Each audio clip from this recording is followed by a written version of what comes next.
Je suis atteint du syndrome que l'on appelle le syndrome de Ramsay Hunt. Comme vous pouvez le voir, cet œil ne cligne pas. Je ne peux pas sourire de ce côté du visage. Cette narine ne peut pas bouger. C'est complètement paralysé de ce côté de mon visage.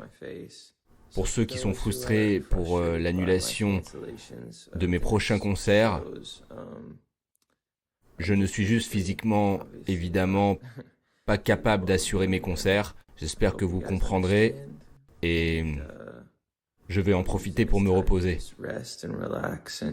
C'est hallucinant. Donc il a annulé 15 dates pour le moment. Pas encore les dates françaises, hein, pour ceux qui les ont prises. Oui, Benoît? Oui, moi, comme je disais, on en parlait avec Magali, on aimerait bien voir le certificat parce qu'il se défonce tellement au cannabis qu'à mon avis, il y a un truc un petit peu derrière ça. Il s'est même rapproché de deux grandes marques pour faire des boîtes de joints déjà roulées. Il veut commercialiser son propre cannabis où c'est légal dans son état, la Californie. Alors, il avait déjà parlé de ses problèmes de drogue. Voilà, il en avait parlé dans une de ses Au bout d'un moment, à se défoncer comme ça se dérègle. Alors, il avait déjà parlé justement du fait que ça se dérègle. Where I was sipping lean, I was popping pills, I was doing Molly. It was just an escape for me. I was just young, like everybody in the industry and people in the world who experiment and do, just normal growing up things. But my experience was in front of cameras and I had a different level of exposure.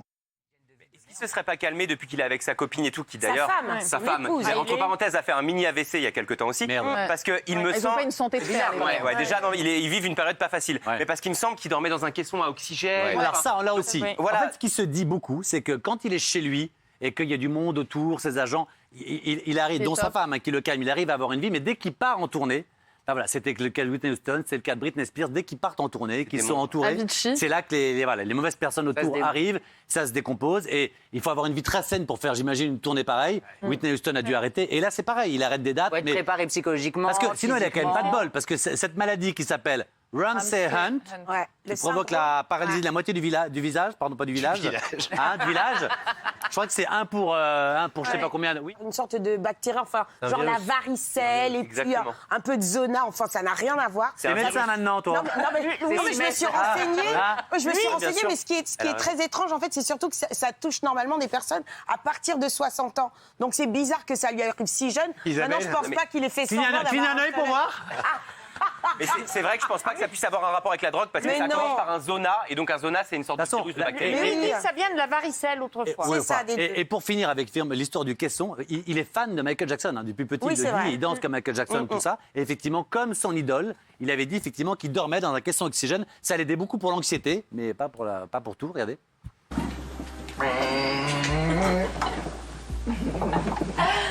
All right, friggin' Zip me up, girl! Hey, Zip me up! I got you. Don't be nervous. I do this every day. I'm basically a hyperbaric oxygen chamber technician at this point.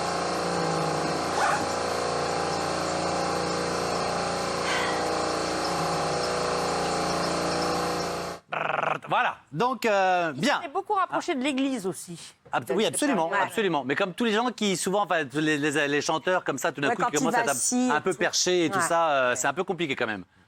Moi, je rappelle quand même que quand j'ai croisé Lewis Hamilton, une pilote de Formule 1, voilà, un jour, je vais lui dire, est-ce que je peux... et son assistant me dit, ne le touchez pas, il n'y a que Dieu qui peut le toucher.